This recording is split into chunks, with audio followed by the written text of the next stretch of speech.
Bismillah. Sizə bir namaz haqqında danışacağım. Mən o namazı təsvir edim, siz də öz təsəvvürünüzdə canlandırın.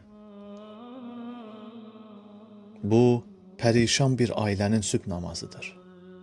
Namaza imamlığı Həzrət Əli əleyhissalam edir. Üst başı toz torpaq içindədir. Çünki gecə Fatiməsini torpağa tapşırıb. Səhərə kimi qəbrin üstündə oturub, Quran oxuyub. Hətta gecə namazını da orada qılıb. Həzrət Əli əleyhissalamın arxasında namaza dayananlar isə onun balaca yetim qalmış övladlarıdır.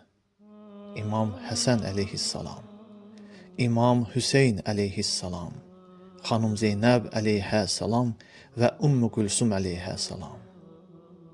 Əllərini qunuta qaldırıb dua edirlər.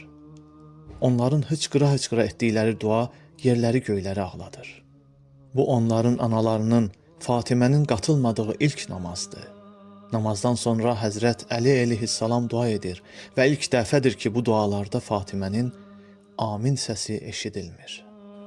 Biz eşqi bu ailənin alovlanan qapısının arxasında gördük.